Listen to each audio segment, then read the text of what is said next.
Oke, Assalamualaikum warahmatullahi wabarakatuh. Sahabat Pharma Broadcast PDII Jawa Tengah. Alhamdulillah dalam bincang tokoh kali ini kita kehadiran tamu yang sangat istimewa, Apoteker Iswanto ya Pak ya. Beliau dari PharmaQ.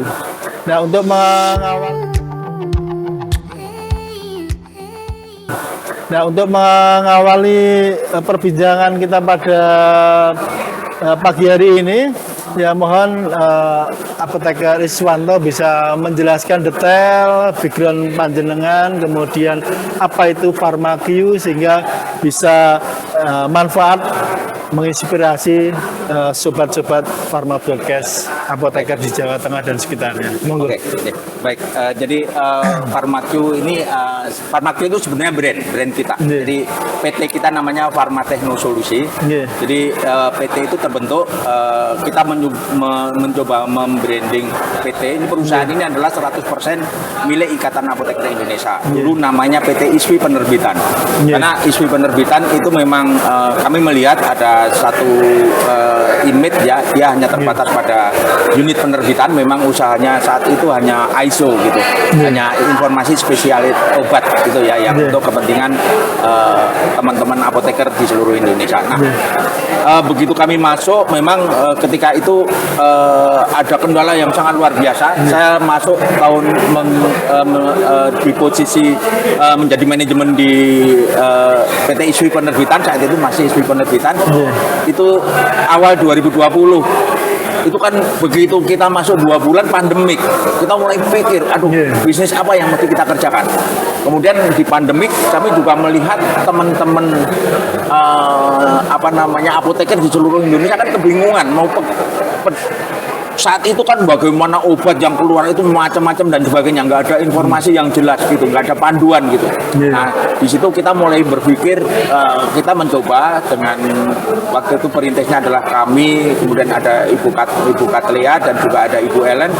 Kami mencoba berbagi networking yang kami milikin, kita manfaatkan betul. Bu Ellen waktu itu lari ke teman-teman yang multinasional, saya lari yang swasta nasional dan BUMN untuk mencoba mendapatkan support kegiatan kita, karena kita pengen aktivitas kita itu bergeser gitu. Bisnisnya tidak hanya di penerbitan. Akhirnya kita bentuk satu strategik bisnis yang kita coba rubah. Kita mencoba mentransformasi bisnis kita dari sekedar penerbitan, kita bikin event organizer, kemudian kita juga bikin konsultan, karena saya juga melihat ada potensi teman-teman kalau kita bikin konsultan, kita tinggal comot mana teman-teman yang ahli di bidangnya untuk kita create untuk bisa menjadi untuk mengembangkan konsultan manajemen untuk customer yang memerlukan konsultasi gitu. Nah, akhirnya kita mencoba yang pertama kali kita bikin adalah event organizer. Kita bikin webinar. Jadi kita bikin webinar pertama kali biasa di dalam bisnis injak kaki itu biasa ya, karena kita punya temen, kita minta tolong temen, tolong disupport. Akhirnya di awal kita memang begitu, tapi kita mencoba merancang bahwa webinar kita harus berbeda, harus menarik.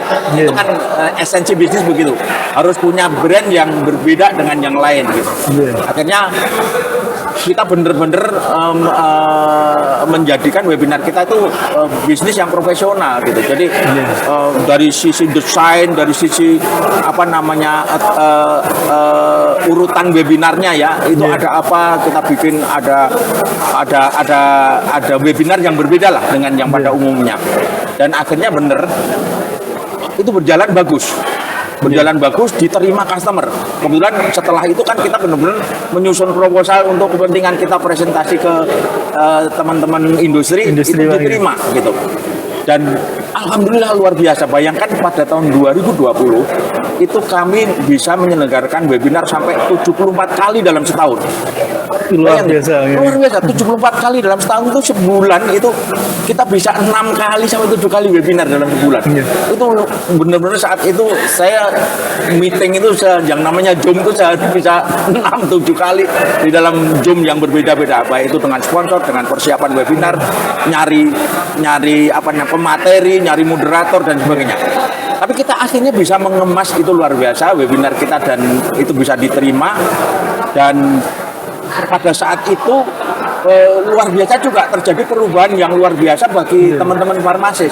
Untuk mendapatkan SKP dulu kan farmasis saya harus bayar, harus mengeluarkan duit dan ini kita bikin free karena dananya yang kita cari lewat sponsorship. Lewat sponsor Pak. Ya, dananya itu dapat kita cari lewat sponsorship.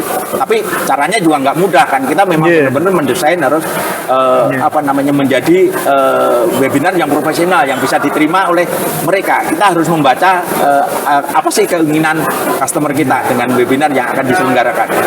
Nah, begitu itu jalan sampai 74 kali, kemudian kan kita setiap tahun ada pekan ilmiah tahunan. Waktu itu kan belum ada.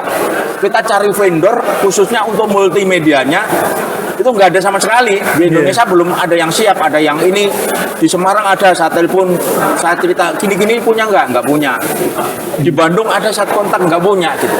Akhirnya saya dapat informasi dari teman saya yang di Singapura, ada vendor internasional namanya Event Extra, dia ada di Hong Kong.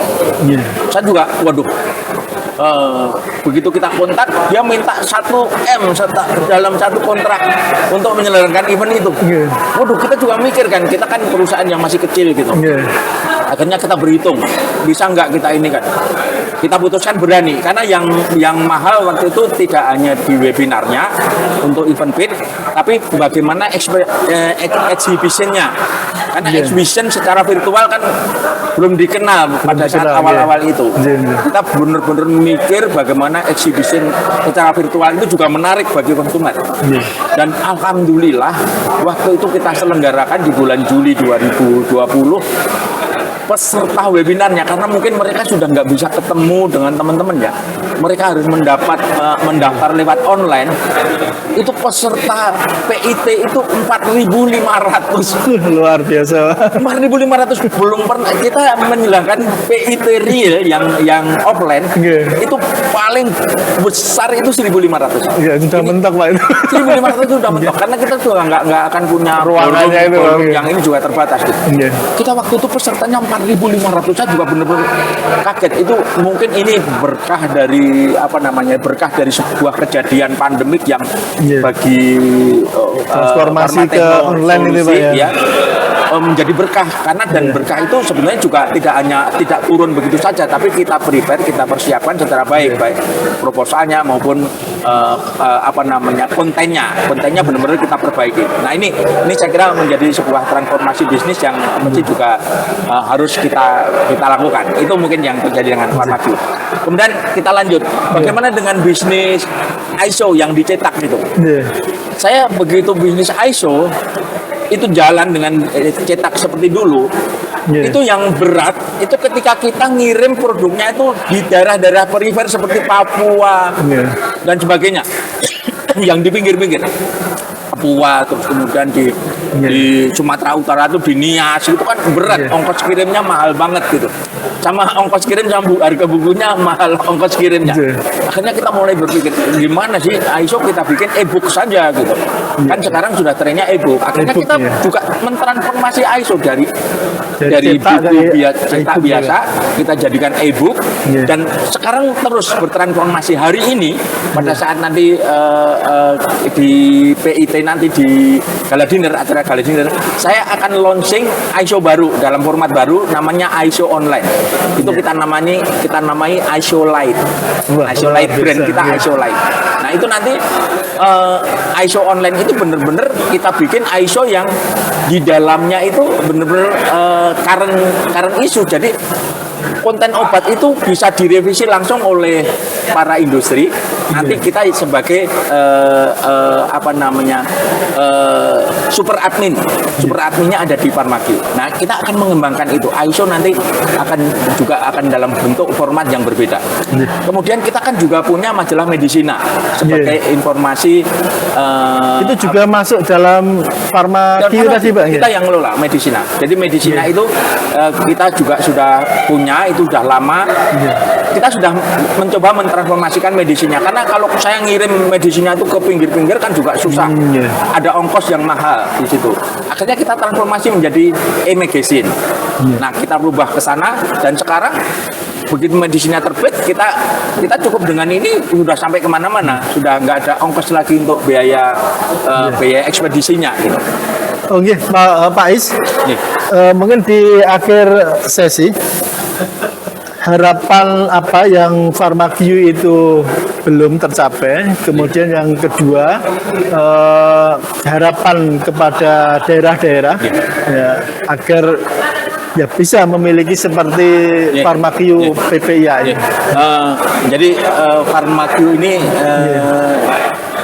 bisnis kreatif, ya bisnis kreatif itu apa namanya, asetnya kita tidak punya aset ini yang aset tetap yang melekat yang besar yang mungkin perlu investasi, tapi aset bisnis kreatif itu memang cara berpikir kita, otak kita yang kita terus gerakkan. Karena perjalanan setelah bisnis ini kita jalankan, kita juga mulai mikir sekarang kita punya bisnis konsultan manajemen. Jadi karena saya melihat banyak teman-teman apoteker itu yang punya potensi di mana-mana, baik di industri, di rumah sakit. Nah, nanti kalau ada klien yang minta saya ini, kita yang jalanin. Saya sudah punya langganan kita selama ini Menkes, Kemenkes, beberapa proyek dari Kemenkes sudah kita yang garap, Pharmaqueue ini yang garap untuk kepentingan konsultan manajemen. Nah, satu lagi ini yang kita punya peluang yang sedang saya pikirkan untuk menghadapi Undang-Undang 17 ini, ya Undang-Undang 17 tentang kesehatan tahun 2023 ini. Sekarang nanti kan SKP itu ada di Kemkes. SKP kan saya nggak yakin Kemkes akan mampu mengcover itu Pak, aktivitas kegiatan CPD-nya untuk kepentingan pengembangan, untuk kepentingan SKP apa namanya, tenaga kesehatan di seluruh Indonesia. Makanya kita sedang menyiapkan, nanti kita sedang siapkan modul-modul baik itu sifatnya basic maupun advance, ya untuk kepentingan profesi teman-teman.